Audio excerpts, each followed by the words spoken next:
The year 1883 bled across the Western Territories like a raw wound.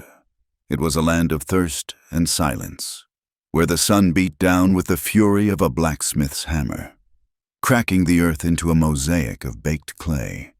The wind was the only constant companion, a restless spirit that whispered through the sparse sagebrush and carried the grit of the plains into every corner of a man's life.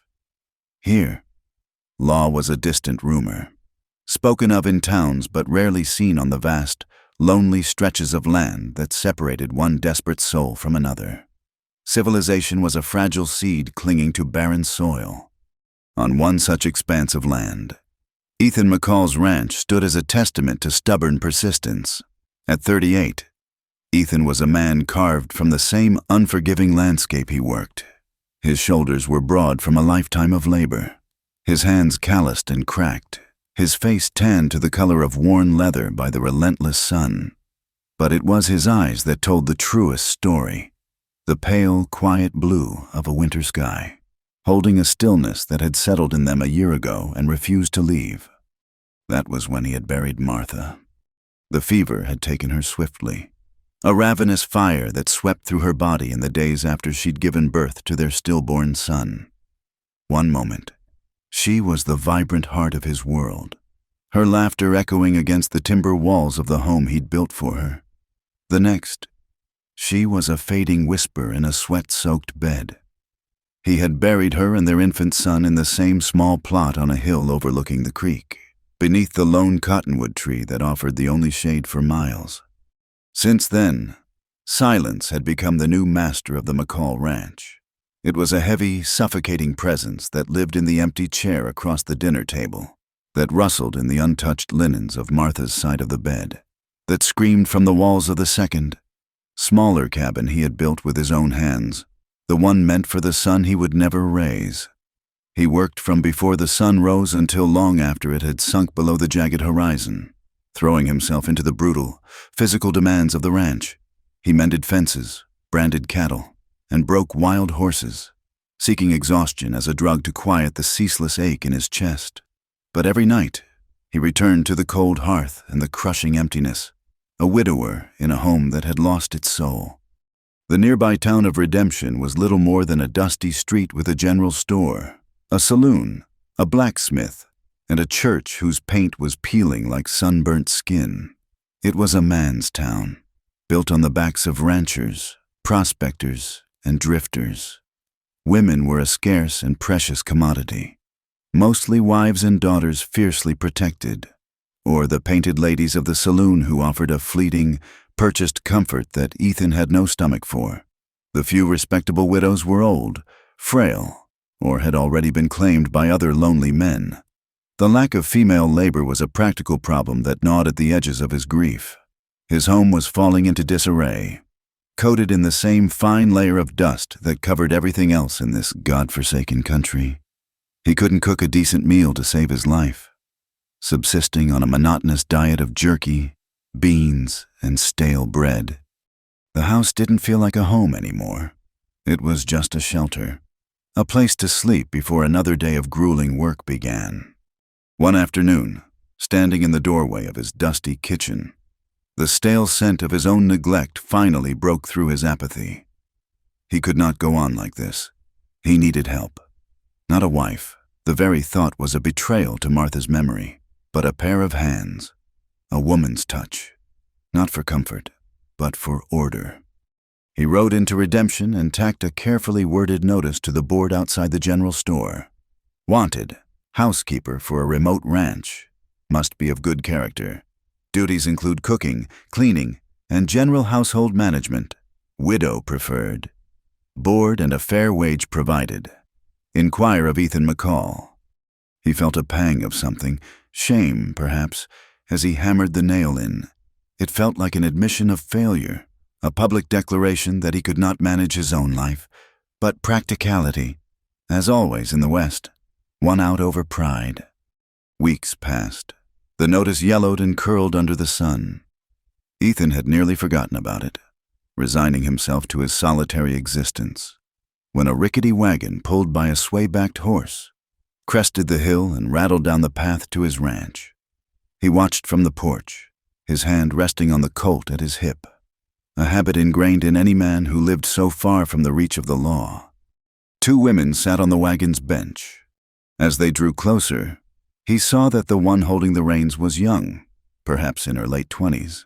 She was dressed in a simple, dark dress, worn but impeccably clean.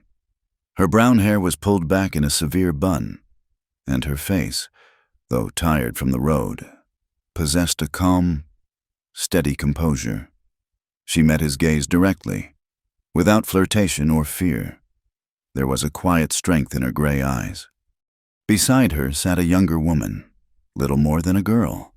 She was hidden beneath the shadow of a wide-brimmed bonnet, but Ethan could see she was strikingly beautiful, with hair the color of spun gold that had escaped its pins and framed a delicate, pale face.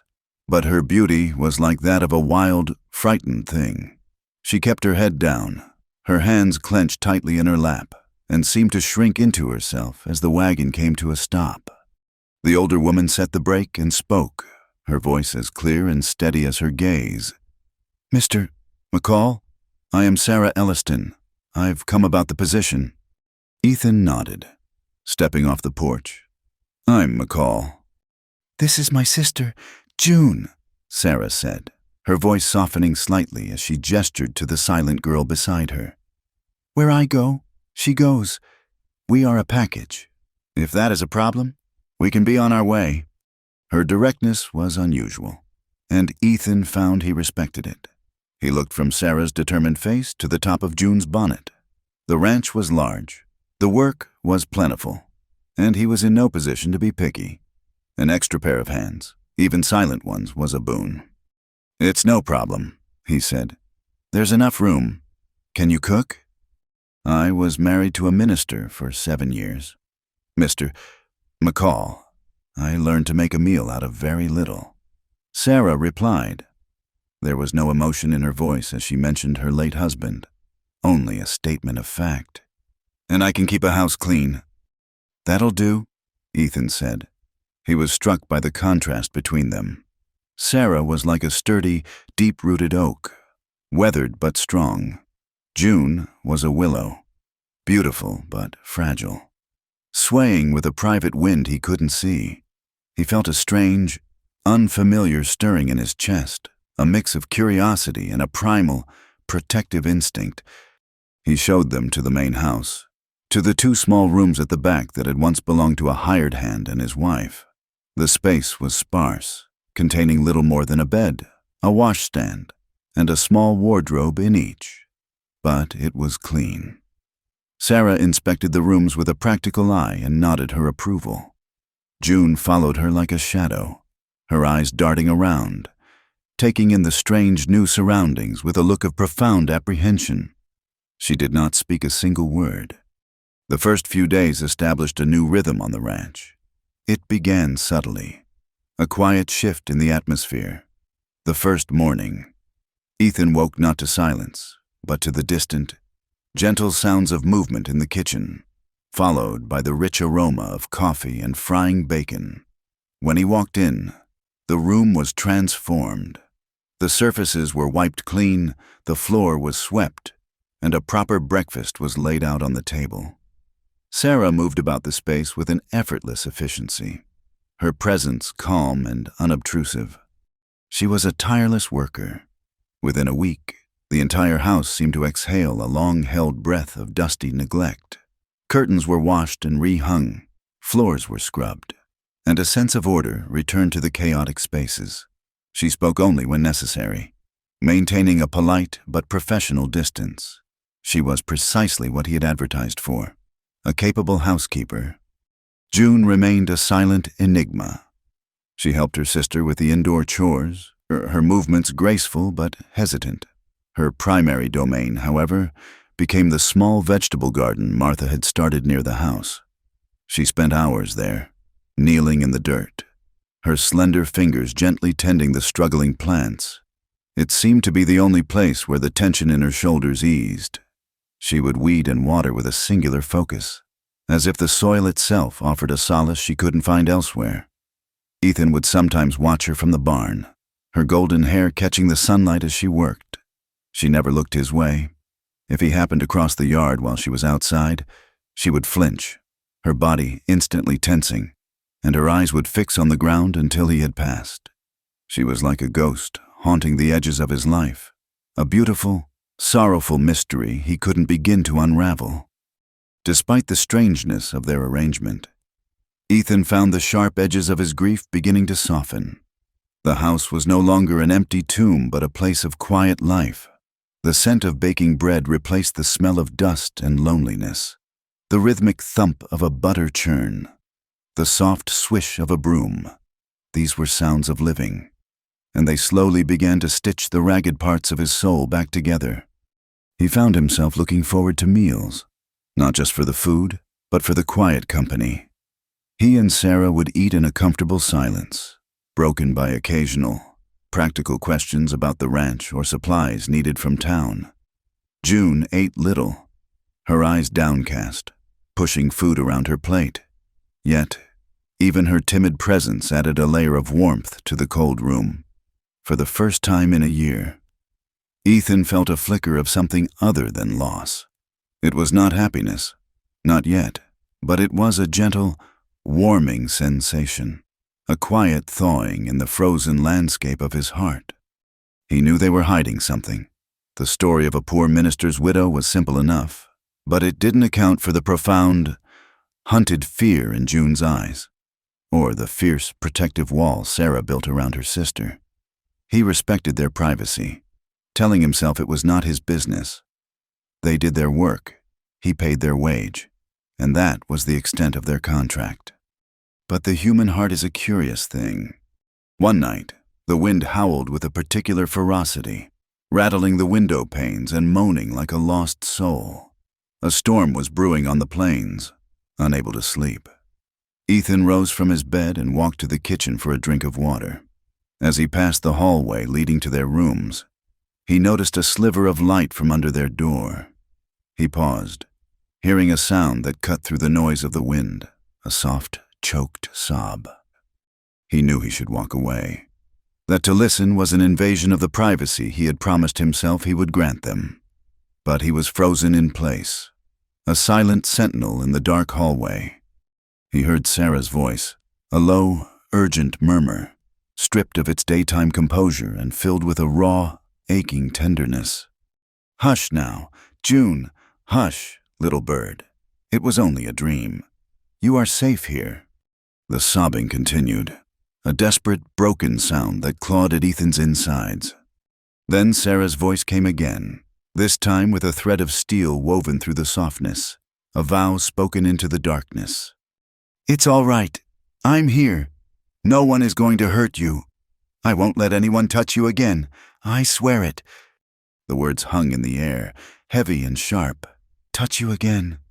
A cold dread washed over Ethan, colder than the wind sweeping across the plains. It was a confirmation of the dark suspicions that had lingered in the back of his mind. The fear that radiated from June was not just shyness. It was the result of a deep and terrible wound. Sarah's quiet strength was not just her nature. It was a shield, forged in a fire he couldn't imagine, to protect what was left of her sister. He retreated back to his room as silently as he had come, the water forgotten. He lay in his bed, staring into the darkness, but the house no longer felt the same. It was no longer just his ranch, his home. It was a sanctuary, a fragile haven for two women who had fled a past so dark. They could only speak of it in whispered promises in the dead of night. And he, Ethan McCall, the lonely rancher who had only wanted a cook, was now the unwitting guardian of their secrets.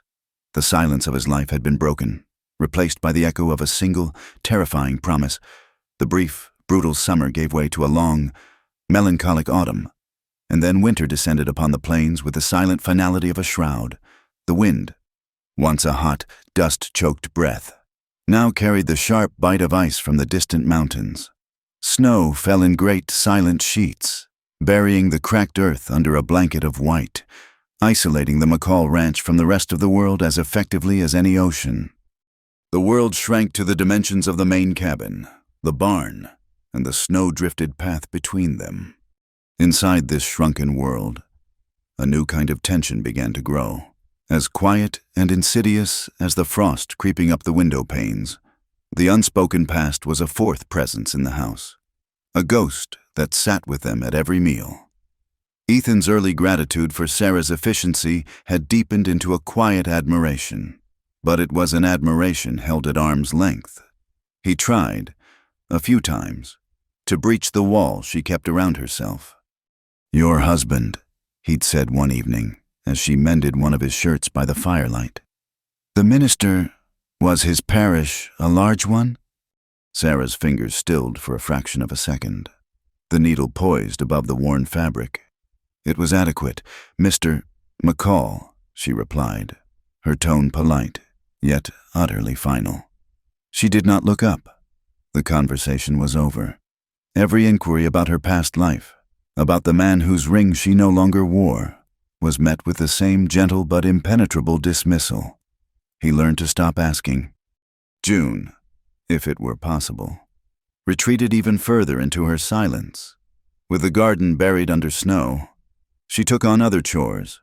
She would bundle herself in a worn coat of her sister's and spend hours in the biting cold of the barn, methodically cutting hay for the livestock or chopping firewood, her movements precise and rhythmic. She was surprisingly strong for her slight frame, swinging the axe with a grim determination, as if each blow that split the wood was a strike against some invisible enemy.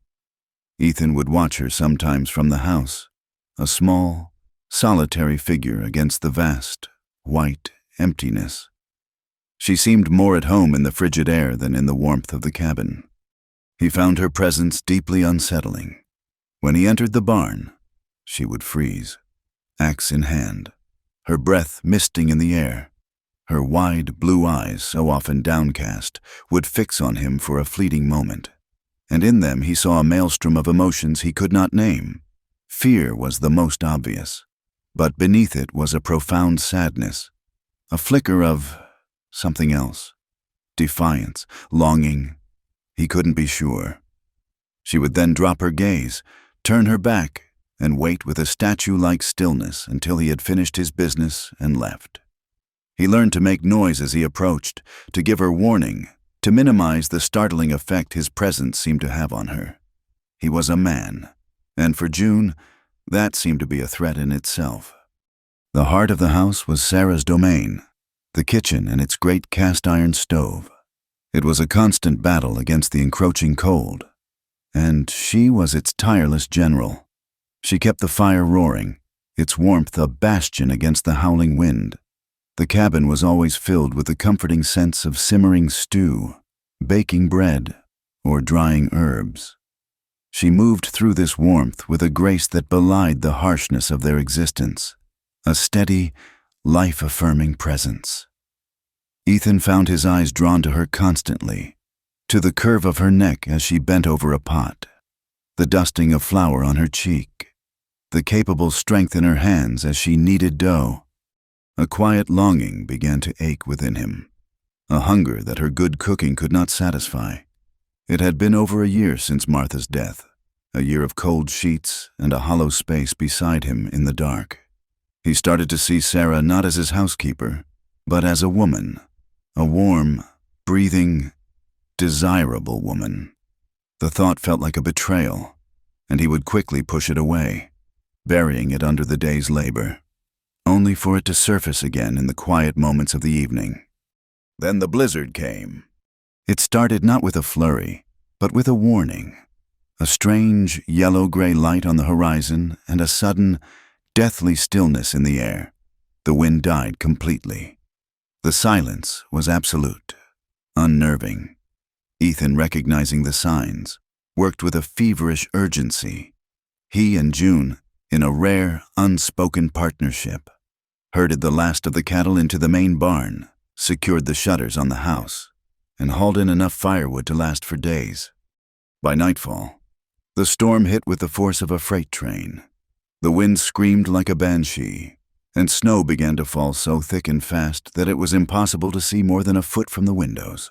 The small cabin, which had felt so sturdy, now seemed like a fragile ship tossed on a raging, frozen sea. The temperature plummeted. The cold was a physical entity, seeping through the chinks in the log walls, a predator waiting to devour the fire's warmth. That night, it was too dangerous for the sisters to even attempt the short walk to their rooms in the adjacent part of the house. The main room, with its large stone fireplace, was the only defensible position against the cold. "You'll sleep here tonight," Ethan stated, not as a question but as a command. "Both of you. It's the only place warm enough." Sarah nodded, her face grim as she listened to the fury of the storm. "Thank you, Mr. McCall." He laid out bedrolls for them on the floor near the hearth, as far from his own bed in the corner as the room would allow. After a tense, quiet meal of stew eaten from bowls held in their laps, they prepared for sleep. The small space, which had once felt so cavernously empty to Ethan, was now charged with an almost unbearable intimacy. He lay in his bed, feigning sleep, acutely aware of every sound: the roar of the wind, the crackle and spit of the logs in the fireplace, and, closer, the soft rustle of blankets as Sarah and June settled down for the night. He could hear their breathing, Sarah's slow and steady, June's shallow and quick. He could smell the faint, clean scent of lye soap from their skin and the lavender Sarah sometimes used to scent their linens. The fire cast long, dancing shadows on the walls. He turned his head slightly and could just make out their forms, two huddled shapes in the flickering light. Sarah lay on her side, facing her sister. June was a tight ball, turned away from the room. From him, he felt a powerful, suffocating mix of desire and responsibility. Here they were, two vulnerable women, under his roof, under his protection, trapped with him by the indifferent fury of nature. Sleep, when it finally came, offered no escape. His dreams were a feverish landscape, more vivid and unsettling than the storm outside. In them, he was by the fire, but it wasn't logs that burned, but something brighter, warmer. He turned, and Sarah was there, her hair unbound, tumbling over her shoulders, her gray eyes no longer guarded but filled with a smoky, beckoning heat. She reached for him, her touch sending a jolt of pure fire through his veins. He leaned in to kiss her, to taste the promise on her lips, but as their faces drew close, her features blurred and shifted. Suddenly, it was not Sarah he was holding, but June. Her face was deathly pale, her eyes wide with that familiar, hunted terror. Tears streamed down her cheeks, cold as ice against his skin. He tried to pull back, horrified, but his limbs were made of lead. He was trapped, a participant in a nightmare he couldn't control, haunted by the sorrow in June's eyes.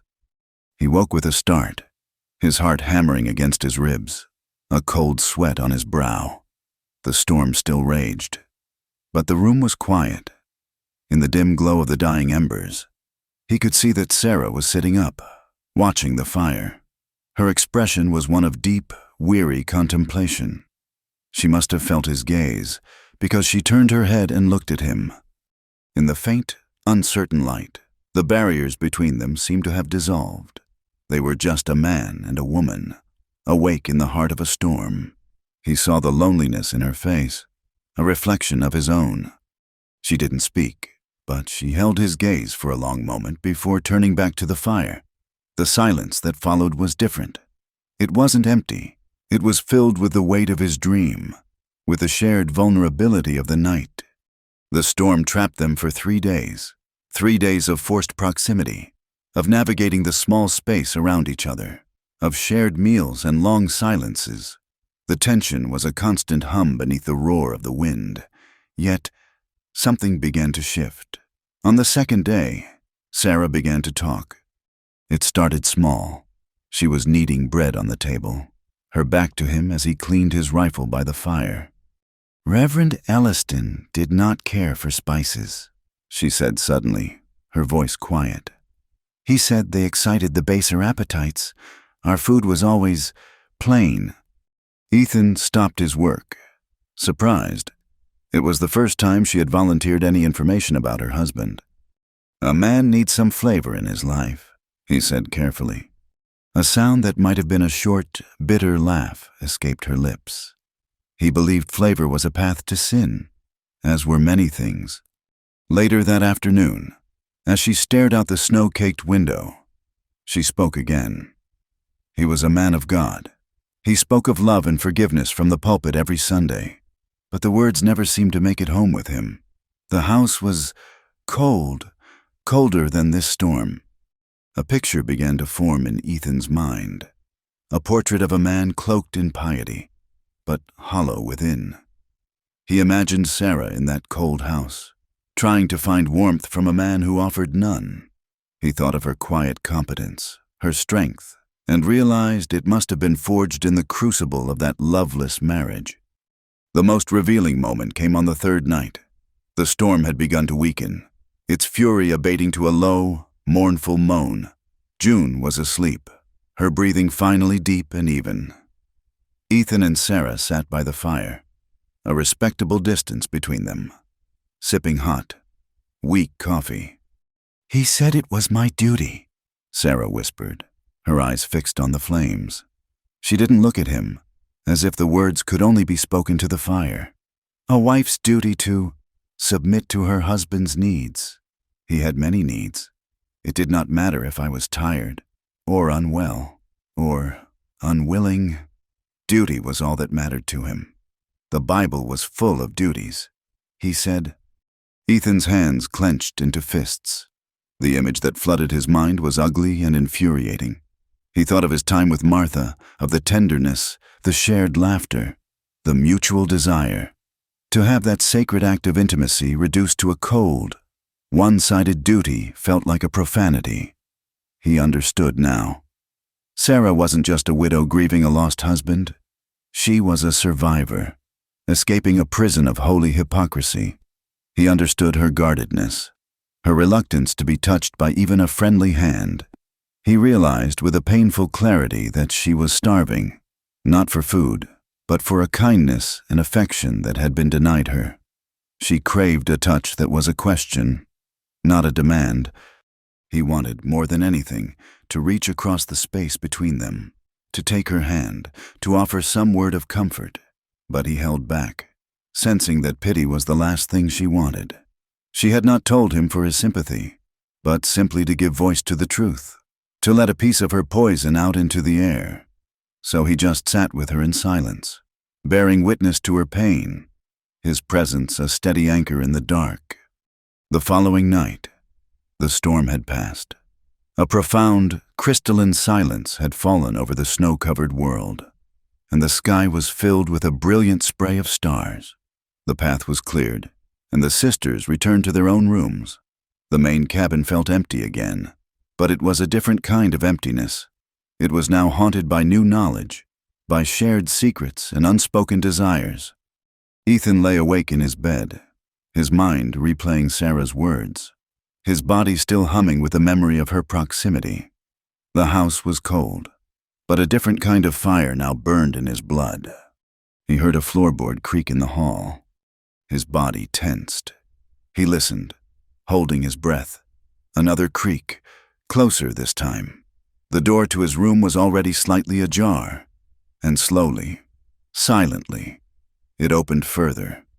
A figure stood silhouetted against the dim light of the hallway. It was Sarah. She was wearing a simple white nightgown, her long hair unbraided and flowing down her back. She looked ethereal, a ghost of the woman from his dream. She stood there for a long moment, as if gathering every ounce of her courage. Then she moved into the room, her bare feet silent on the wooden floor. She didn't come to his bed, but sat in the small wooden chair beside it, in the moonlight filtering through the window. He could see that she was trembling. Her face was a mask of conflict, of need and fear warring for control. He could see the glisten of tears on her cheeks. He propped himself up on an elbow, his heart pounding. "Sarah," he whispered, his voice hoarse. She didn't answer for a long time. The only sound was the shuddering breath she drew. He could see the rise and fall of her chest, the tension in her clasped hands. He waited. knowing that this was a precipice, that whatever happened next would change everything. Finally, she spoke, her voice a raw, ragged whisper, broken by a sob she could no longer contain. "You can hold me," she breathed, the words barely audible. She finally lifted her gaze to his, her eyes dark pools of pain and desperate hope. "You can hold me, but only if I can be myself." The dawn that followed the storm was cruelly beautiful. The world outside was a pristine expanse of white, the snow sculpted into soft drifts by the wind, the sky a high, aching blue. Inside the cabin, however, a different kind of cold had settled, one that had nothing to do with the temperature. When Ethan entered the kitchen, the fire was already lit and coffee was brewing, but the tentative warmth that had grown between him and Sarah had vanished. She was a stranger again. She moved with her usual efficiency, but her back was ramrod straight, her movement stiff and guarded. She did not meet his eyes. When he spoke a simple, "Good morning," she replied with a clipped, "Mr. McCall," that put an entire winter's worth of distance between them. Her face, which had been so open and vulnerable in the moonlight, was once again a carefully composed mask. It was as if her whispered, desperate plea from the night before had never happened, an illusion conjured by the storm and dissipated by the morning light. He was bewildered, and a dull ache of disappointment settled in his chest. He had felt something shift in that moment, a profound connection that went beyond his simple loneliness and her quiet grief.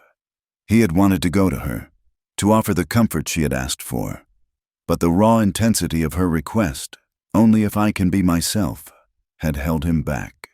It was a condition he didn't fully understand, a bargain whose terms were written in a language of pain he could not yet read. He had decided to give her space, to let the morning bring clarity. Instead, it had brought this impenetrable wall.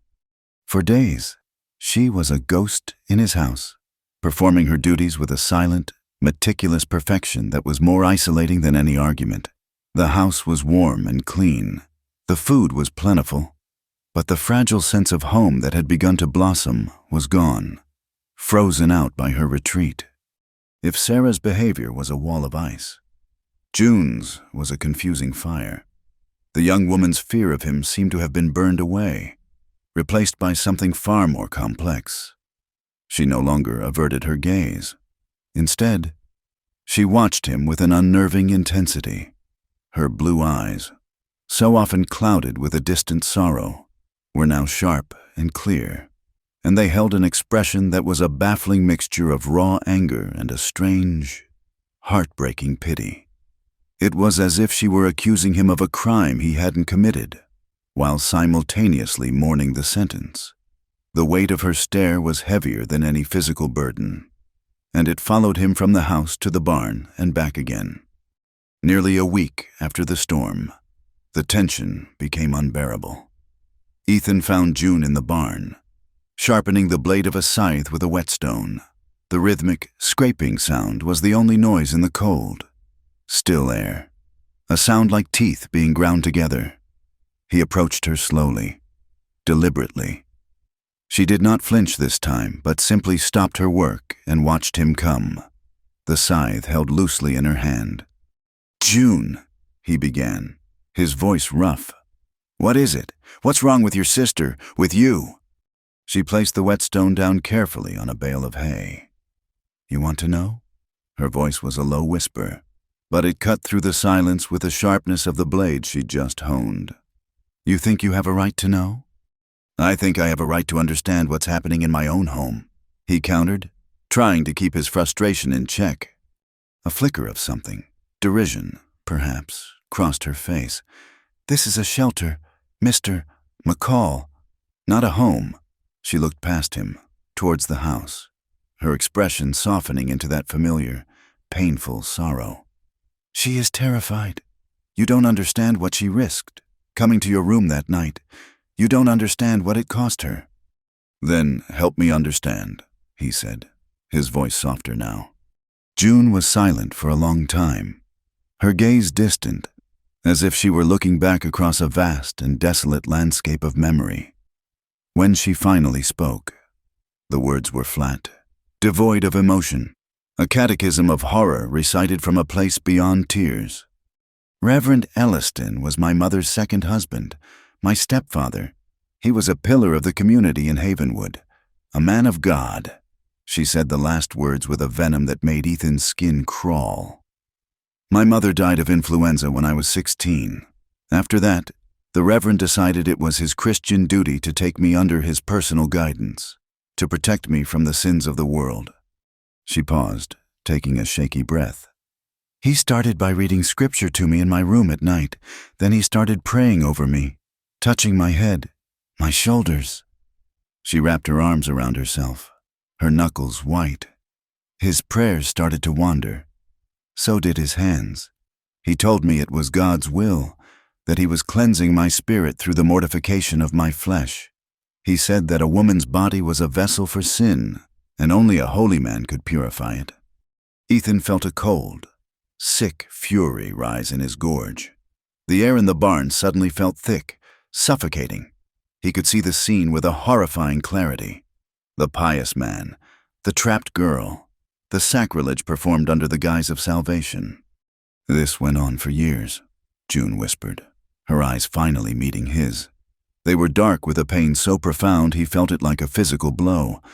I tried to tell Sarah, but I was so ashamed, and I was afraid. He was a powerful man. Everyone loved him. Who would believe me? He told me they would lock me away, say I was hysterical, possessed. Sarah knew something was wrong. She saw how I was fading away. She tried to get me away from him, but he wouldn't allow it. I was his special project. Then, one night, he was worse than usual. He had been drinking. He tore my dress. Her voice broke on a sob she quickly swallowed. I screamed. Sarah heard me. She came running. The door was locked, but she broke it down with a fireplace poker. June's gaze was fixed on his now, her eyes boring into him, forcing him to bear witness. She saw him. On top of me. She didn't hesitate. She didn't scream. She just acted.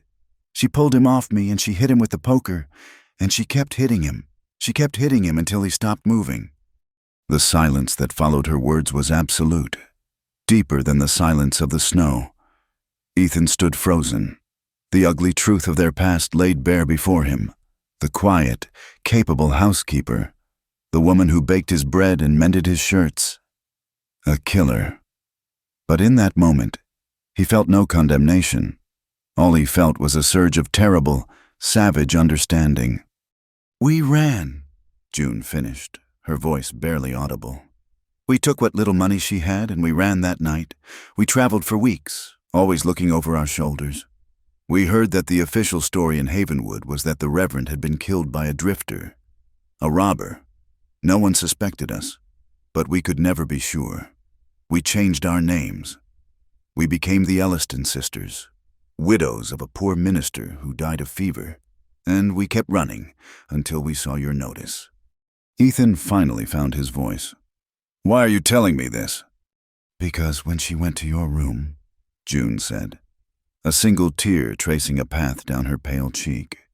She was trying to be herself. Not the Reverend's widow, not the frightened fugitive, just Sarah. She was trying to trust a man for the first time in her life. And the morning after, she was so terrified of what she had done, of what you would think if you knew the truth, that she ran again. Only this time, she just ran back inside herself. Her eyes pleaded with him. She killed a man to save me. Mr. McCall, she carries that sin every single day. She believes she is damned. Don't you dare judge her for it. He didn't. The shock was still a physical jolt in his system, but it was being rapidly replaced by a powerful, clarifying rage. Not at Sarah, but at the world that had created such a monster as the Reverend. He saw it all now. June's terror, Sarah's fierce protectiveness, their lies, their fear. It was not a story of murder. It was a story of rescue, of a desperate, violent, and righteous act of love. A fierce, protective instinct, stronger than anything he had ever felt, surged through him. It was more than desire for Sarah, more than pity for June. It was a primal need to stand between these two women and the darkness that pursued them. They had sought a sanctuary, and by God, he would provide it. The knowledge changed him. When he returned to the house, he looked at Sarah with new eyes. He saw not just a housekeeper, but a warrior. He saw the immense weight she carried behind her calm facade, and his heart ached for her. He stopped trying to breach her walls with questions. Instead, he tried to show her with actions.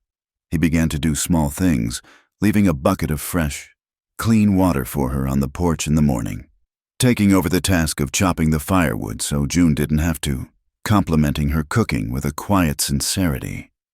He was trying to tell her, without words, that he knew, and that it was all right.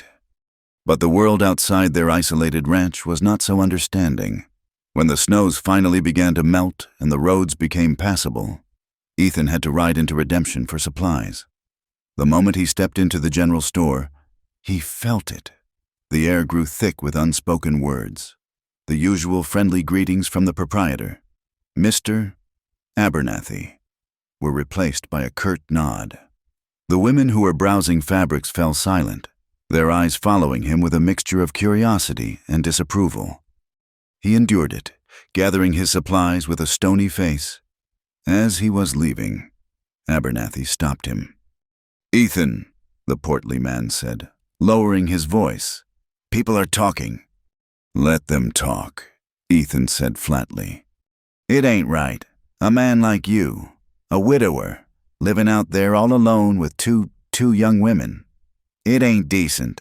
One of them is a real looker, they say, but strange. Never speaks a word." "They're my housekeepers," Ethan said, his voice dangerously low. "They're respectable women who needed a place to live and work." "That ain't the story folks are telling," Abernathy pressed, wiping his sweaty hands on his apron. "They're saying you're harboring women of questionable background, that no one knows where they came from. It don't look right." Ethan stared at him, his blue eyes cold as ice. "What folks say is their business. What happens on my ranch is mine." He turned and walked out, the whispers rising up behind him like smoke. The talk festered in a small, God-fearing community where conformity was survival. The McCall Ranch and its mysterious occupants became a source of suspicion and dark speculation. They were outsiders. They were different, and that was enough to condemn them. A week later, a horseman approached the ranch. It was Sheriff Brody, a tall, weary-looking man who took his job seriously. Ethan met him on the porch. "Afternoon, Ethan," Brody said, tipping his hat. He had a look of regret on his face. "I'm not here for a social call." "I figured as much," Ethan said, crossing his arms. "I've had some complaints about your living arrangement." "From who?" "It doesn't matter who. Folks are uneasy. I need to ask your housekeepers a few questions. Just routine, to put people's minds at ease." Ethan's jaw tightened, but he knew refusing would only make things worse. He nodded curtly and led the sheriff inside. Sarah was standing by the stove, her hands covered in flour. When she saw the sheriff's badge, all the color drained from her face. From the corner of the room, where she had been sorting beans, June made a small, terrified sound, like a trapped animal. "Ma'am," Brody said to Sarah, his tone gentle but firm. "I'm Sheriff Brody. I just need to ask you your name, for the record." "Sarah Elliston," she replied, her voice steady, though Ethan could see the tremor in her hands. "And where did you and your sister come from, Mrs. Elliston?" Sarah's eyes darted to Ethan for a split second before she fixed her gaze on a point on the far wall. She remained silent. Her composure was a brittle thing, a thin sheet of ice over a deep, dark water. "Ma'am," the sheriff prodded. June began to tremble violently, her eyes wide with a panic so absolute it was painful to watch. That was enough for Ethan. He stepped forward, placing himself between the sheriff and the two women.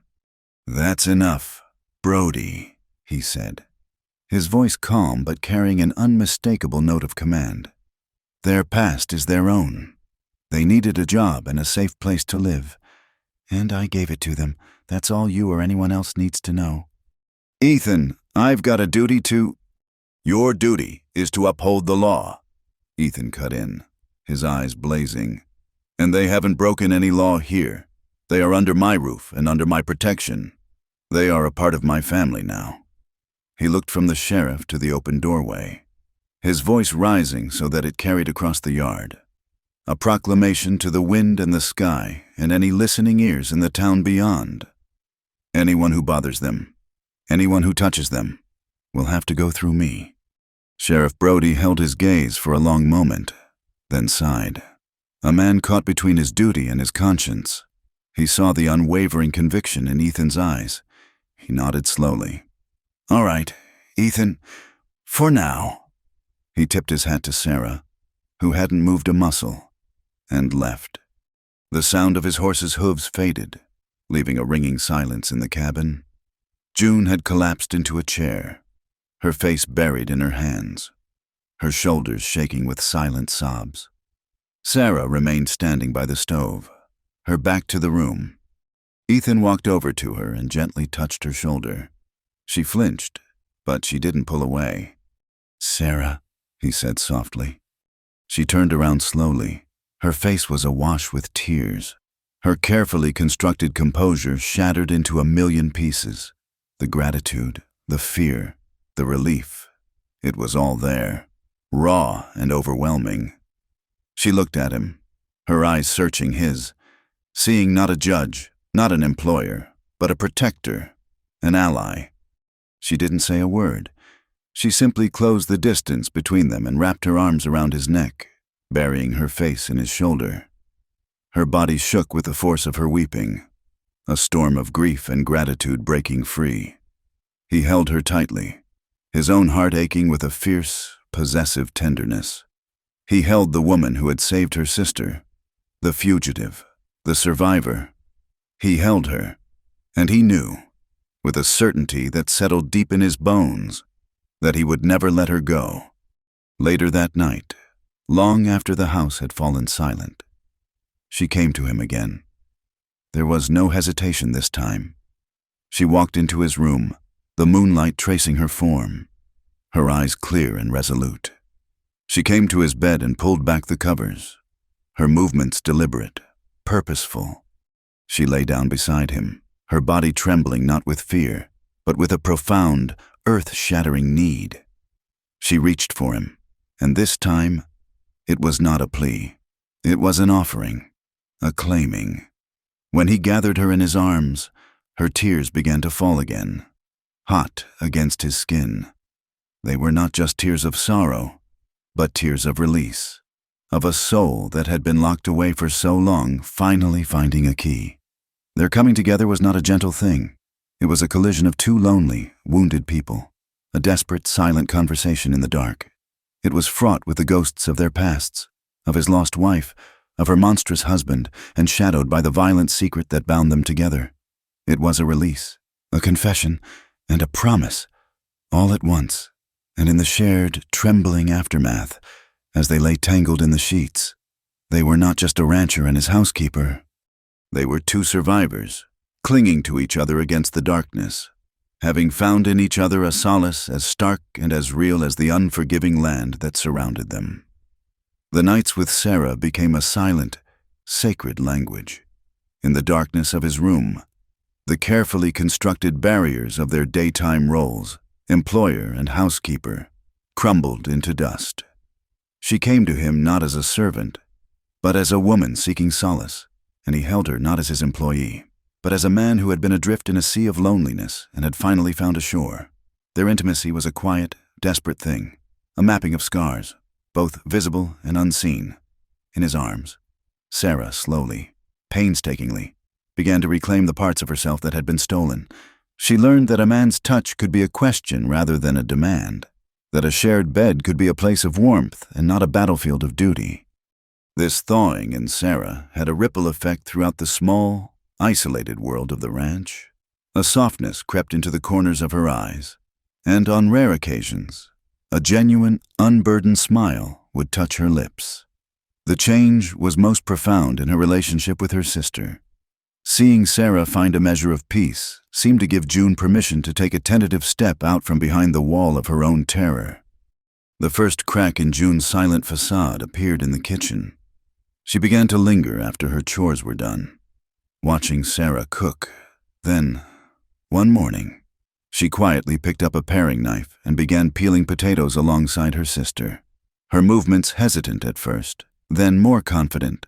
Soon, she was a regular presence by the stove, learning Sarah's recipes, her silence no longer one of fear, but of concentration. A new sisterly harmony filled the room, a quiet symphony of chopping vegetables and simmering pots. Her next step was bolder. She began to venture into Ethan's world. She started by helping him feed the chickens and collect the eggs, small tasks that kept her at a distance. But one afternoon, as Ethan was struggling to treat a deep gash on a spooked calf's leg, June appeared at his side.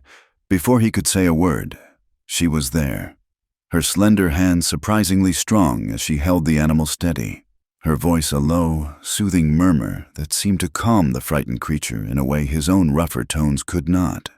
He looked at her in stunned surprise, and, for the first time, she met his gaze without flinching, a flicker of shared purpose passing between them. From that day on, she became a quiet shadow in his work. She learned to mend harnesses, to pitch hay with a steady rhythm, to anticipate which tool he would need next. She was a natural with the animals, possessing an intuitive gentleness that calmed even the most skittish of his horses. Ethan found himself speaking to her as he worked, explaining the nuances of the ranch, the signs of changing weather, the lineage of his best cattle. He didn't expect a reply, and rarely got one, but he felt her listening.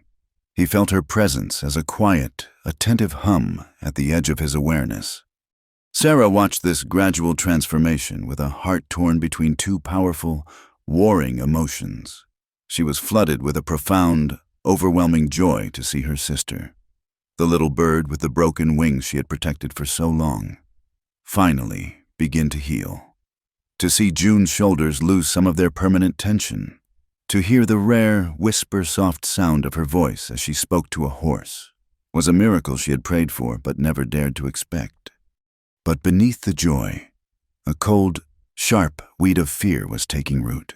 The thing that was healing June was Ethan, his quiet strength, his unwavering protection, his gentle patience. It was the same potent medicine that was healing Sarah's own wounds. And as June began to orbit closer to him, Sarah felt a pang of something she hadn't experienced in years, a sharp, bitter jealousy. It was not a rational feeling, and she was deeply ashamed of it.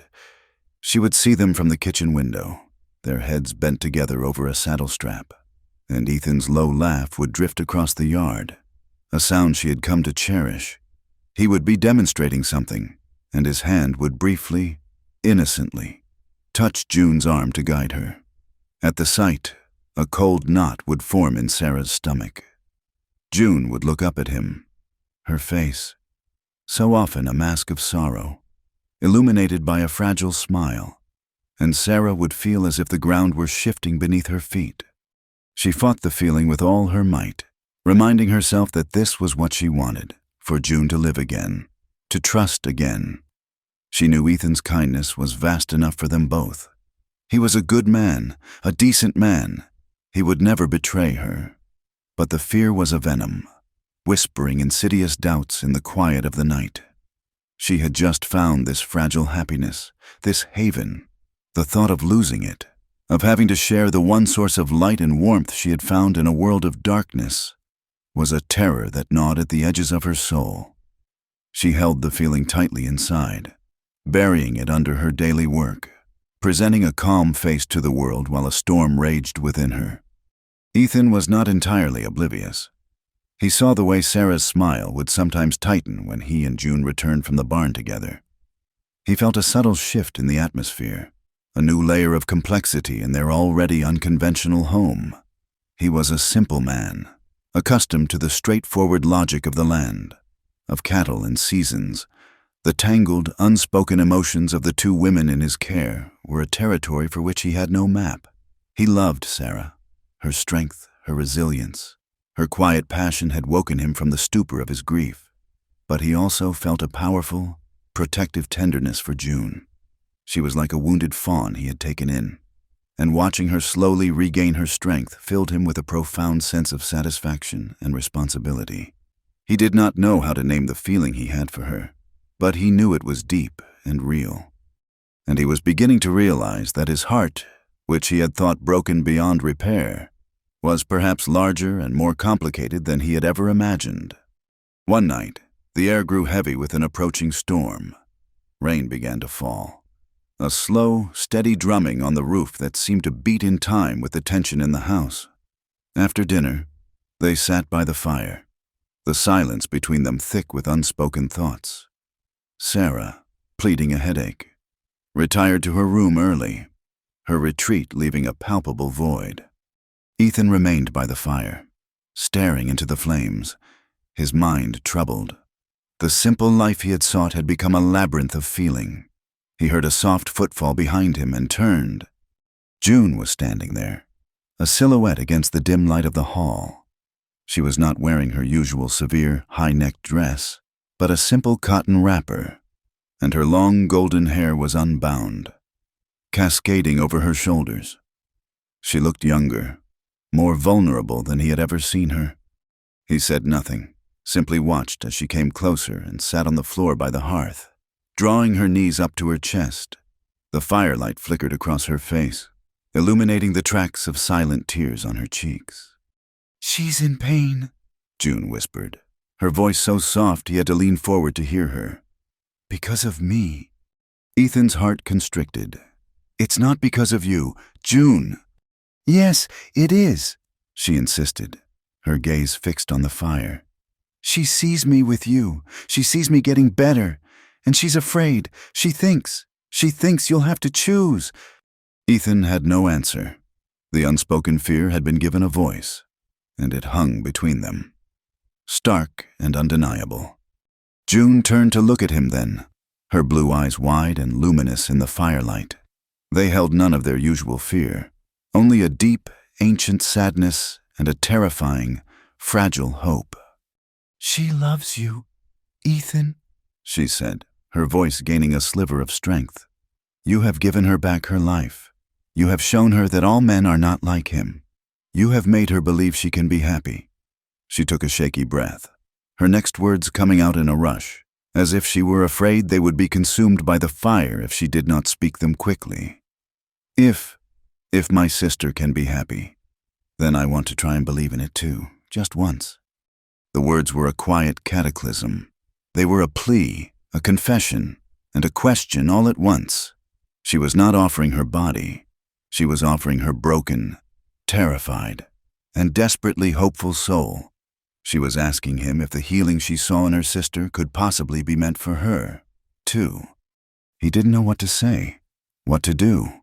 Every instinct for self-preservation screamed at him to retreat, to put up a wall, to maintain the simple, understandable lines of his relationship with Sarah. But he looked into June's eyes, and he saw the abyss of her past, the years of torment, and the incredible, heart-stopping courage it took for her to be sitting here, offering this sliver of trust. To turn away from that would be an act of cruelty he was not capable of. He reached out and gently brushed a tear from her cheek with his thumb. His touch was feather-light, a question. She did not flinch. Instead, she leaned into his hand, a small, desperate movement, and closed her eyes. A long, shuddering sigh escaped her lips. The sound was one of profound surrender. He stood up slowly and held out his hand. She looked at it for a moment, then placed her small, trembling hand in his. He led her, not to his room or to hers, but out the back door, into the cool, rain-washed air. He led her to the barn. Inside, the air was warm and thick with the earthy smells of hay, leather, and horses. The animals shifted in their stalls, their soft snorts and the rustle of straw, the only sounds besides the gentle drumming of the rain on the roof.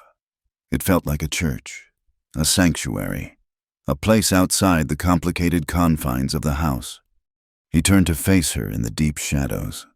He could not see her features clearly, only the pale oval of her face and the glint of the single lantern he had lit. He lifted his hand and cupped her jaw, his thumb stroking the soft skin. "June," he whispered, his voice thick with an emotion he could not name. "Are you sure?" For an answer, she rose on her tiptoes and pressed her lips to his. Her kiss was not like Sarah's. It was not a passionate claiming or a tender rediscovery. It was a desperate, searching thing, the kiss of a drowning person finally reaching air. It was clumsy and wet with tears, and it held all the pain and terror of her past. He held her gently, his response a promise of safety, not a demand for more. When she pulled back, she was trembling uncontrollably. "I'm so scared," she choked out. "I know," he said, his voice a low rumble. "I've got you. I won't let you fall." He led her to an empty stall filled with fresh, clean hay and gently lowered her down. He lay beside her, not on top of her, and simply held her. He held her as the sobs she had held back for years finally broke free. Great, racking convulsions that shook her entire body. He stroked her hair and murmured words of comfort against her temple, shielding her from the ghosts that haunted her. Slowly, the storm within her began to subside. Her sobs quieted into soft whimpers, and she clung to him, her body pliant and trusting in his arms, and in the warm, safe darkness of the barn, surrounded by the gentle sounds of sleeping animals, she began, tentatively, to guide his hands. It was a slow, painful, and beautiful reclamation. Every touch was a question, every response a discovery. It was an act not of frantic passion, but of profound healing. There were moments when she would stiffen, a memory flashing behind her eyes, and he would stop, whispering to her, waiting until she was ready to continue. The soft sounds she made were a mixture of pain and pleasure, of old wounds being lanced and new feelings being born. It was a prayer whispered in the dark, an act of faith in the possibility of being whole again. And as Ethan held her, he felt an overwhelming wave of love. Not the passionate, comforting love he felt for Sarah, but a fierce, protective, and deeply reverent love for this incredibly brave young woman who was entrusting him with the most broken and sacred parts of herself. The next morning, the rain had stopped, leaving the world washed clean and glistening. The air in the house, however, was heavy and gray. At breakfast, the silence was a tangible thing. Ethan could not look at Sarah. June kept her eyes fixed on her plate, a faint, bruised tenderness on her lips that was both beautiful and damning. Sarah saw it. She saw the way June's hand trembled as she lifted her coffee cup. She saw the single, telltale piece of straw clinging to the back of Ethan's shirt. She saw the new, secret knowledge that passed between them in a single, unguarded glance. She didn't need a confession. The truth was there, stark and brutal, in the morning light. She said nothing. She did not raise her voice, did not throw a plate, did not make a scene. Her face became a blank, emotionless mask. She finished her breakfast, cleared the plates, and moved to the kitchen to begin her work, her movements unnaturally calm and precise. Then, while Ethan was out checking the fences and June was in the garden, she simply walked away. She took nothing with her but the thin shawl on her shoulders. She walked out of the house and into the cold, damp air, her back straight, her steps even, and did not look back. When Ethan returned for the midday meal, the house was silent. A pot of stew was cold on the stove. June was sitting at the kitchen table, her face pale with dread. "She's gone," June whispered. A cold panic seized Ethan. He ran through the house, calling her name. Her room was empty, her few belongings untouched. He searched the barn, the outbuildings, his calls growing more frantic. But the only answer was the lonely echo of his own voice. He saddled his horse, his movements jerky and clumsy. A cold, miserable drizzle had begun to fall again. He rode out, his eyes scanning the vast, empty landscape, his heart pounding with a terror that was worse than anything he had ever known. He had broken her, the one good thing in his life, the woman who had saved him from his own emptiness, and he had shattered her. He found her by the creek, nearly a mile from the house. She was sitting on a wet rock, her arms wrapped around her knees, staring into the churning, muddy water. She was soaked to the bone, her body shivering uncontrollably in the cold rain. She looked small and utterly broken. He dismounted and approached her slowly, his boots sinking into the soft mud. He took off his heavy coat and draped it over her trembling shoulders. She didn't seem to notice. "Sarah," he said, his voice ragged. She looked up at him, her face streaked with rain and tears, her eyes hollow. "I'm not angry, Ethan," she whispered, her teeth chattering. Her voice was flat, devoid of life. "I'm not. I understand." She looked back at the water. She's like a new spring flower, and I'm just a broken vessel. I thought I wasn't good enough to keep you." The words were a knife in his gut. Her pain wasn't born of anger or betrayal, but of her own deep-seated feeling of worthlessness, a wound her monster of a husband had carved into her soul. He fell to his knees in the mud in front of her, heedless of the cold and the rain. He took her icy hands in his. "No," he said, his voice fierce, desperate. "Don't you ever say that. Don't you ever think that. What I feel for you, it hasn't changed. It won't change." He looked her in the eyes, forcing her to see the truth in his. "And what I feel for June, it's different. I don't have the words for it, Sarah, but it doesn't take anything away from you. My heart, it's not a piece of land that gets divided until there's nothing left.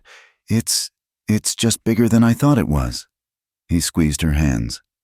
"I love you, and I love her. I don't know how it's supposed to work. I don't know if it's right or wrong by God or by man. But it's the truth." He saw a flicker of something in her eyes, a tiny, fragile spark of hope in the vast emptiness of her despair. Just then, a figure came running towards them, stumbling through the rain.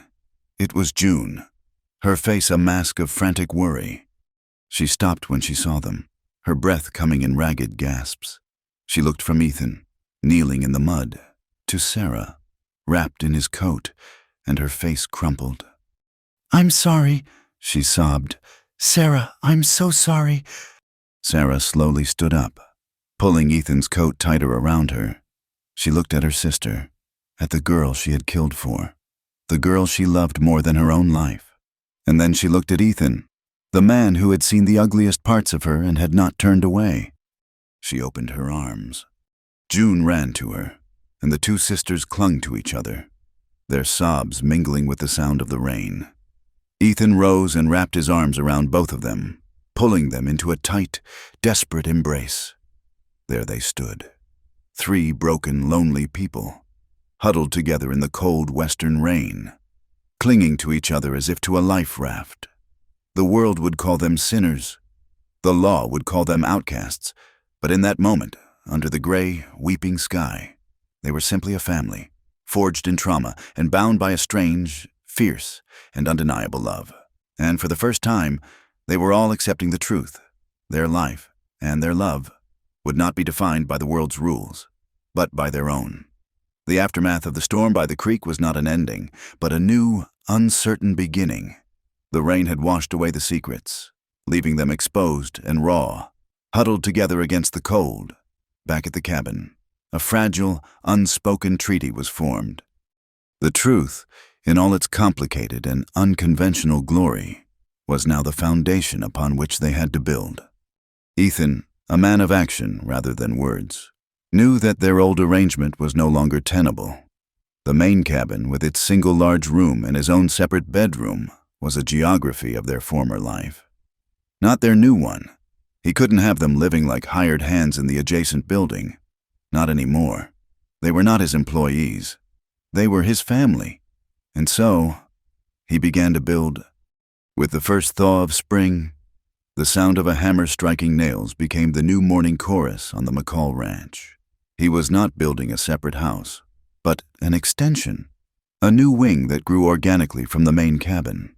He tore down the wall of his own small bedroom, opening it up into a larger common space, and from there, he framed 2 new, private rooms.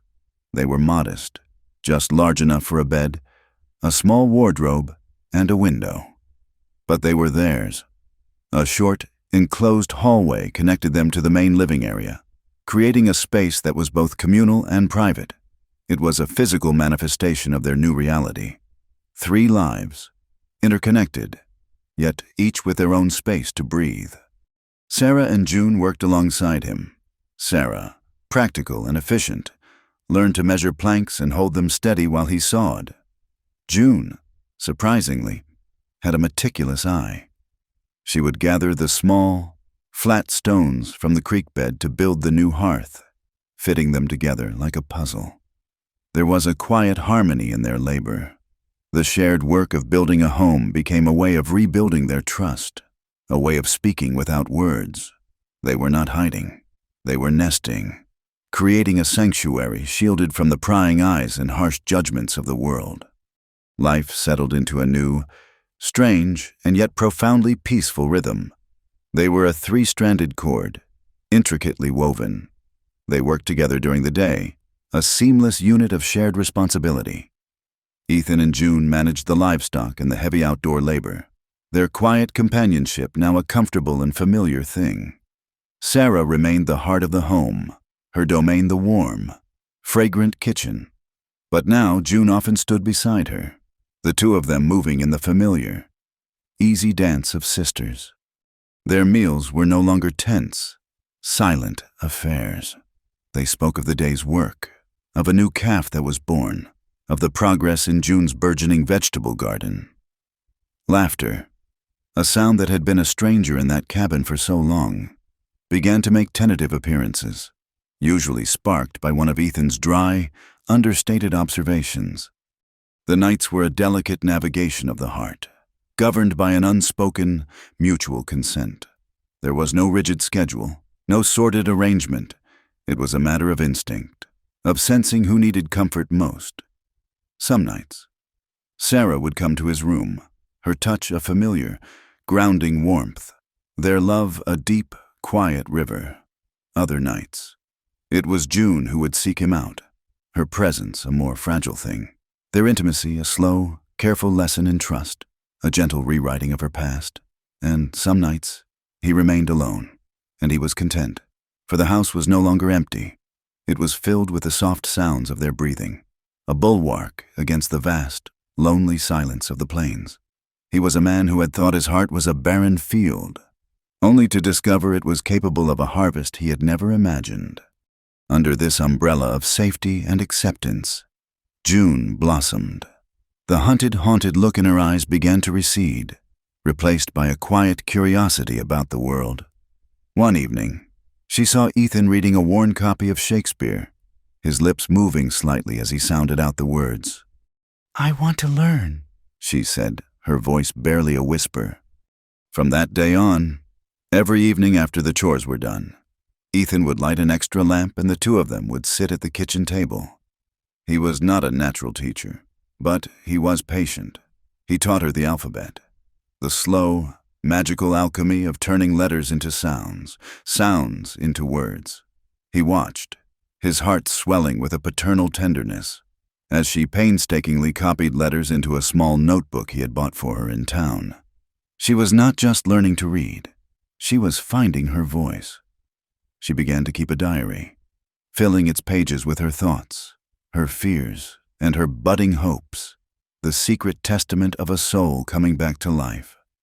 As the summer reached its peak, a new secret took root in the cabin, a secret of a different kind. Sarah began to move with a certain weariness, a paleness under her sun-kissed skin.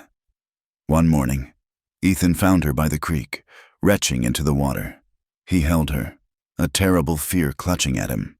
the memory of Martha's fever a cold ghost at his back.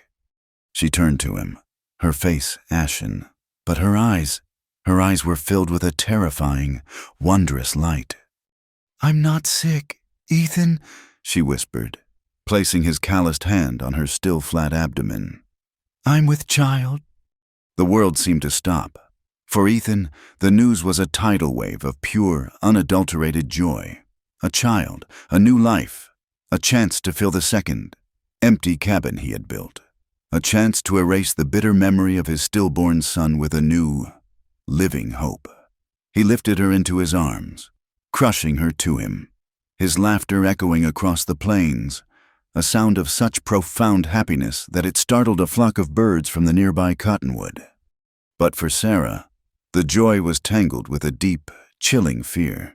A baby would make them vulnerable in a way they had never been before. It would anchor them to this place, to this life, making it impossible to run again if their past ever caught up with them.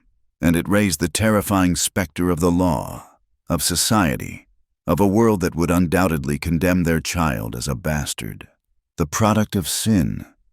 She clung to Ethan, her joy warring with her terror, praying that their fragile sanctuary would be strong enough to protect this new, innocent life. Their peace was not destined to last. As autumn began to paint the plains in shades of gold and rust, a rider appeared on the horizon. He was not a local rancher or a drifter. He rode a fine-looking horse and was dressed in town clothes, a dark coat and a bowler hat that looked out of place in this rugged landscape. He rode directly to the ranch, his demeanor confident, almost arrogant. Ethan met him on the porch, his hand resting instinctively on his hip. Sarah and June watched from the kitchen window, a shared sense of dread coiling in their stomachs. "I'm looking for a woman named Sarah," the man said, his voice smooth and oily. He dismounted without being invited. "And her sister, June." "Who's asking?" Ethan's voice was flat and hard. The man smiled, a thin, unpleasant expression. "My name is Jedediah Kane. June's mother was my father's second wife. That makes us family, of a sort. I'm her half-brother, and I've come to take her home." June let out a small, strangled gasp from behind the window. The blood drained from Sarah's face. This was it. The past had found them. "She has a home," Ethan said, his body a solid, immovable wall between the stranger and his family. "A girl needs her kin," Kane said, his eyes flicking over the ranch with a dismissive, proprietary air. "Especially a simple-minded girl like June. She's not fit to be on her own. The Reverend, bless his soul, always said she needed a firm hand. I've come to provide it." He peered past Ethan towards the house. "She has an inheritance, you see, from our father, a small piece of land, as her only male relative. It falls to me to manage it on her behalf. I'm here to take her back to Havenwood, where she belongs." The lie was so bald, so transparent in its greed, that Ethan almost laughed, but the threat was real. This man was a tendril of the poisonous world they had fled, a world of hypocrisy and control. "She's not going anywhere," Ethan stated, his voice dropping to a low, dangerous growl. "You'd best get on your horse and ride back the way you came." Kane's smile vanished. "Is that so? We'll see what the law has to say about a man keeping two women out here, living in sin. We'll see what a decent, God-fearing community thinks of that." He tipped his hat with a mock politeness, climbed back on his horse, and rode away. Not back towards the empty plains, but towards the town of Redemption. 2 days later, Sheriff Brody returned. This time, he was not alone. He was accompanied by 2 grim-faced deputies, and his own face was set in hard, unhappy lines. He held a piece of paper in his hand. "Ethan," he said, avoiding his eyes, "I have a warrant." "A warrant for what?" Ethan demanded, his heart turning to ice. "Jedediah Kane has filed a formal complaint with the circuit judge," Brody said, his voice heavy with official reluctance. "He claims you are holding his sister against her will, And he's stirred up the town. The church council has filed a second complaint. He cleared his throat and read from the paper. For lewd and lascivious cohabitation, in violation of public decency and the moral standing of the community. Ethan, I have to take you in. There will be a hearing. It was a trap, elegant in its cruelty. Cain had not accused them of murder. He had accused them of something far more insidious in a place like redemption. He had accused them of being different. He had weaponized the town's prejudice against them. Ethan did not resist. He knew it would be futile. As the deputies put him in handcuffs, he looked at Sarah, her face a mask of white-lipped terror, her hand instinctively going to her belly. He looked at June, who was staring at Cain's triumphant face with a look of pure, unadulterated hatred. It'll be all right, he said, his voice rough. I'll fix this. The trial was a spectacle. The small, dusty courtroom in Redemption was packed to the rafters. It felt as if the entire town had turned out to watch the downfall of the reclusive rancher and his strange women. The air was thick with the heat of too many bodies and the stench of self-righteous piety. Jedediah Cain was the star witness. He painted a lurid picture, full of lies and innuendo. He spoke of his simple sister, easily led astray, and her conniving, older sibling. He depicted Ethan as a lecherous Svengali, a man who had preyed on two vulnerable, grieving widows for his own perverse pleasure. He twisted their sanctuary into a den of iniquity, their quiet life into an offense against God and man. The townspeople drank it in, their faces a mixture of prurient curiosity and grim satisfaction. Ethan spoke in his own defense, his words simple, direct, and honest. They needed a home. I gave them one. They are my family. I protect them. But his quiet dignity was no match for Cain's venomous lies. The circuit judge, a severe man with a long gray beard and cold, unforgiving eyes, looked as if he had already made up his mind. Ethan could feel it slipping away. He could see the verdict in the eyes of the jury, a panel of ranchers and shopkeepers who were his neighbors, but who now looked at him as if he were a coiled snake in their midst. He was going to lose. He was going to lose his home, his freedom, and the family he had just found. He looked at Sarah, sitting in the front row, her face pale but her back straight. He saw the desperation in her eyes, and then he saw it change. He saw a flicker, then a spark, then a steady, resolute flame. Before the judge could call the next witness, Sarah stood up. I would like to speak, she said, her voice clear and steady, ringing through the silent courtroom. The judge looked surprised. You are not on trial. Mrs. Elliston. My home is, she replied. My family is. I will be heard. There was authority in her voice that no one, not even the judge, dared to challenge. She walked to the witness stand, placed her hand on the Bible, and swore the oath. She did not look at the prosecutor or the jury. She looked directly at the faces of the townspeople, the men and women who had whispered about her, judged her, and condemned her. My name is Sarah Hawthorne, she began, and a collective gasp went through the room as she shed the false name that had been her shield. My sister, June, and I came from a town called Havenwood. We fled that town after I killed my husband, the Reverend Thomas Hawthorne. The courtroom erupted into chaos. The judge banged his gavel, shouting for order, but Sarah did not stop. She waited for the noise to die down, her calm a rock in a sea of turmoil.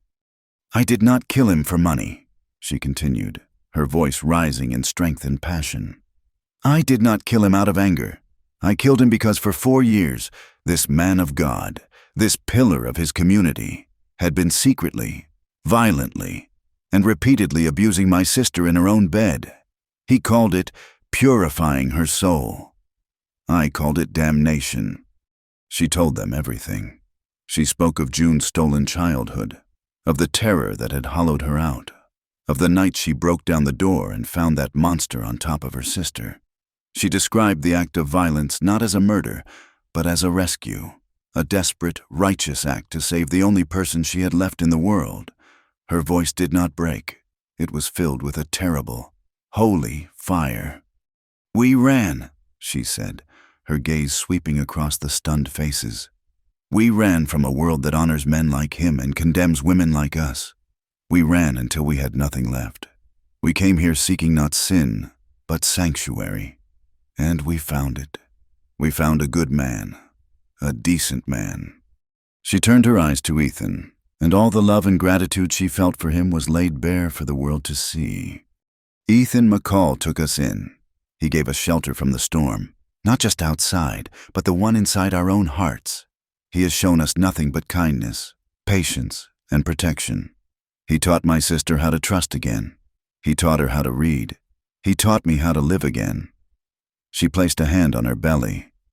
"I am carrying his child, and this child will be born into love, not into the cold, hypocritical duty I once knew." She finally faced the jury, tears streaming down her face, but her voice unwavering. "You want to judge our home? Then judge it by the truth. We are 3 broken people who the world threw away, and in that lonely place, we found a way to heal.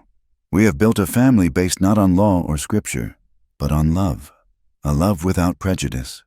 If that is a sin," she concluded, her voice dropping to a powerful, resonant whisper, "then I thank God for it every single day." When she finished, there was no sound. No one moved. The entire courtroom was held in a state of stunned, absolute silence. The only sound was the soft, choked sob of a woman in the back row. Then another Mr. Abernathy, the general store owner, stared at his own hands, his face a mask of profound shame. Sheriff Brody, standing by the wall, looked at his own wife. Her face was awash with tears, and she met his gaze with an expression that was not one of judgment, but of deep, heartbreaking empathy. In that moment, the legal trial was over. The trial of the human heart had just delivered its verdict. Sarah's confession fell into the courtroom like a stone into a silent well, the ripples of its impact spreading to every corner, touching every soul who heard it. The carefully constructed facade of the trial, with its legal posturing and moral accusations, was shattered. In its place was a raw, undeniable human truth. The women of the town, who had previously looked upon Sarah and June with suspicion, now saw them through a new lens, one of shared, silent understanding of the private terrors that could exist behind a respectable man's closed door. The men, ranchers and blacksmiths who understood the simple, brutal calculus of survival, saw not a sinner in Sarah, but a protector, a lioness defending her cub in the only way she knew how. The circuit judge, a man who had built his career on the unyielding bedrock of the law, was visibly shaken. He looked from Sarah's tear-streaked, defiant face to Jedediah Kane, who had shrunk in his chair, his greedy, venomous lies exposed and withered under the harsh light of Sarah's truth. The judge cleared his throat, his gaze sweeping over the jury. He saw in their faces what he felt in his own heart. The law, in all its rigid majesty, was an inadequate tool for measuring the weight of a human soul. He banged his gavel, the sound a dull, final thud in the emotionally charged room. "This court finds the defendant, Ethan McCall, not guilty of the charges brought against him." A collective sigh of relief went through the room. Ethan's hands were unshackled, and he went immediately to Sarah and June, pulling them into his arms. But the judge was not finished. He held up a hand for silence.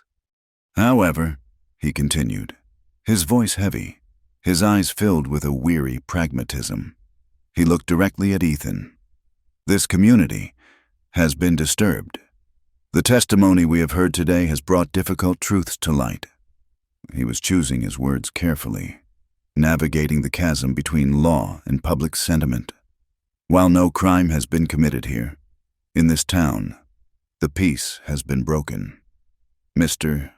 McCall, I cannot compel you, but as a representative of this community, I am asking you, for the sake of the peace you have so rightly won, to seek it elsewhere." It was not a sentence, it was an exile. They had won their freedom, but not their home. They had been absolved, but not accepted. The town of redemption, in its fear and its shame, could not bear to look at the reflection they held up to it. They were a mirror showing the town its own hypocrisy, its own capacity for judgment, and it was a sight too ugly to endure. Ethan looked at Sarah and June. He saw no disappointment in their faces, only a quiet, resolute understanding. Redemption had never been their sanctuary. It had only ever been a hiding place. The judge's request was not a punishment, but a release. They left the courtroom and walked into the sunlight, no longer as outcasts, but as a family with a clear, united purpose. The whispers that followed them now were not of condemnation, but of awe, of pity, and of a grudging, reluctant respect. Sheriff Brody approached them, his hat in his hands.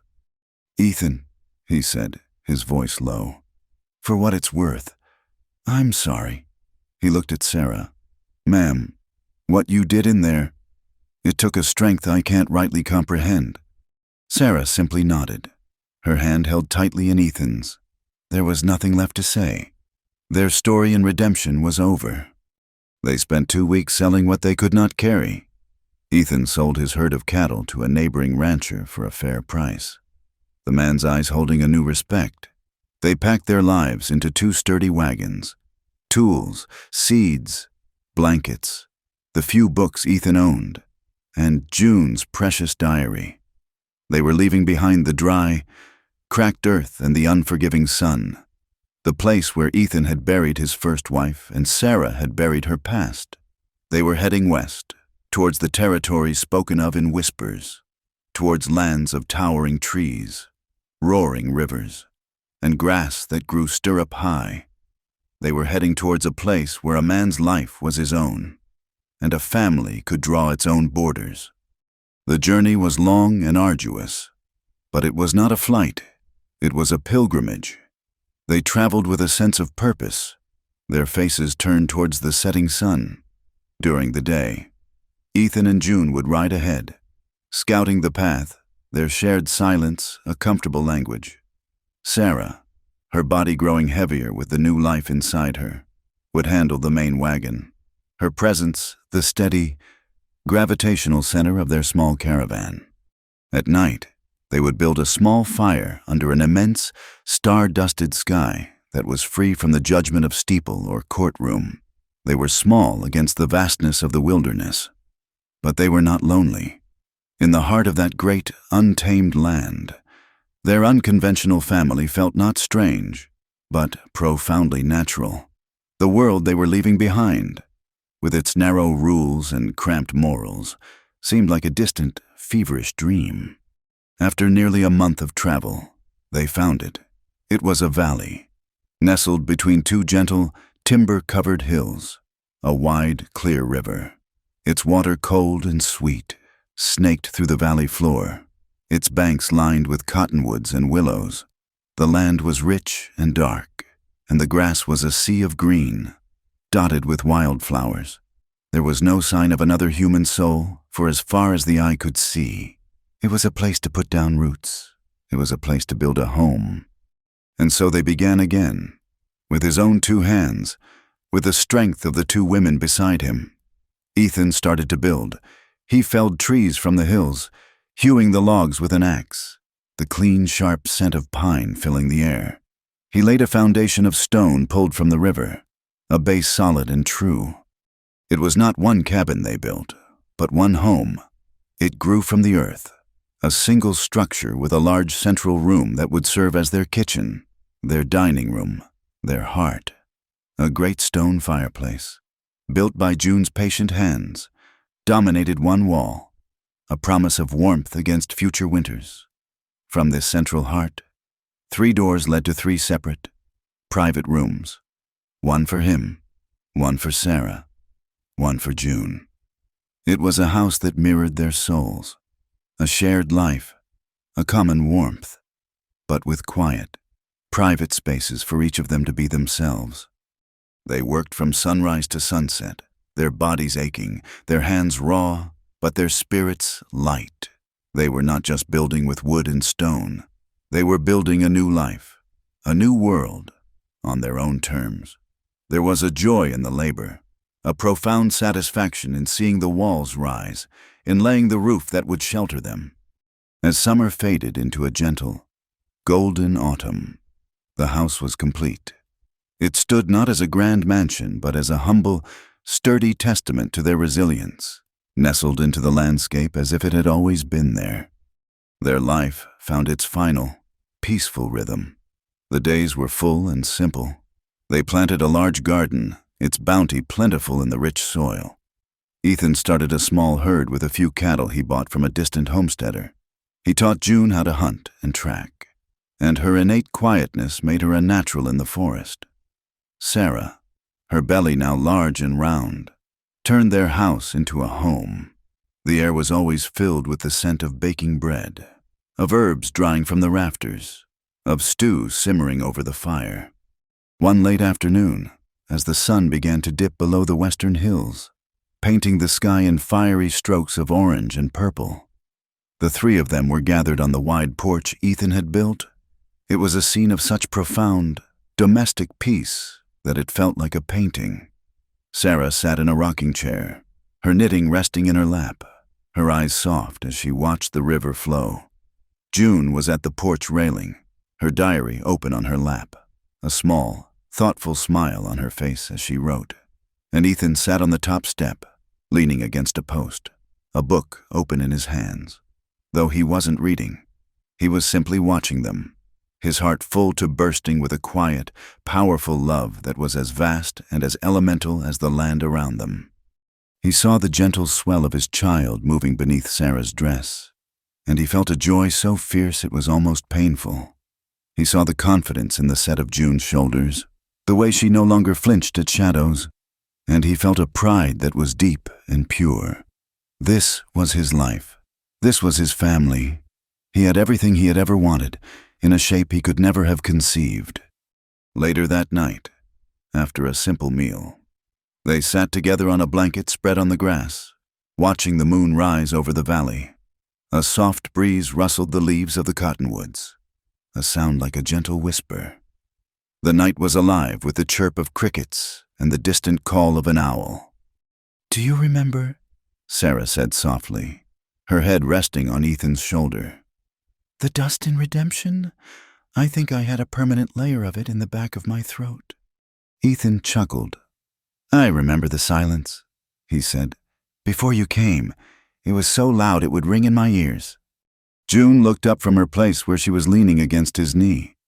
"I remember being afraid of the sound of a man's footsteps," she said, her voice clear and steady, without a trace of its old tremor. She looked at Ethan, her eyes shining in the moonlight. "Now, it's one of my favorite sounds." They fell silent for a time, each lost in their own thoughts, yet completely connected. They spoke of the past, not as a source of pain, but as a shared history, a map of the winding, difficult road that had led them here. They spoke of the Reverend, not with hatred, but with a distant, clinical pity for a man so twisted and hollow. They spoke of Martha, and Sarah asked Ethan to tell her about his first wife, listening with a gentle, compassionate interest, for she was not a rival, but a part of the story that had shaped him. There were tears, yes, but there was laughter too, a soft, easy sound that mingled with the sounds of the night. They were no longer running from their ghosts. They were sitting with them, under the stars, and finally, making peace. They did not need the world to understand. They did not need a judge's approval or a town's blessing. All they needed was this quiet valley, this sturdy house, this silent, unshakable understanding that flowed between the three of them, as deep and as clear as the river that ran through their land. As the moon climbed higher, casting a silver path across the water, Ethan leaned over and gently kissed Sarah, a long, tender kiss filled with the promise of the future, of the child that bound them. Her hand came up to cup his jaw, her touch a familiar, comforting anchor. Then he pulled back slightly and reached for June's hand. He didn't say a word, just laced his fingers through hers, his grip warm and steady. She squeezed his hand, her gaze meeting his, her eyes full of a love that was different from Sarah's, but no less profound, a love born of rescue and trust, of healing and quiet companionship. And there they sat, under the vast, benevolent sky of the far west. Three souls, once broken and lost, now intertwined. They were a rancher, a survivor, and a healer. They were a strange and beautiful constellation, writing their own story in a new, unmapped corner of the world, their shared life a quiet, defiant testament to the enduring, unconventional, and boundless nature of love. Thank you for listening to this story. We'd love to know where you're tuning in from, so please drop a comment below and let's connect. For more stories like this, be sure to subscribe to the From Wild West channel and share your thoughts.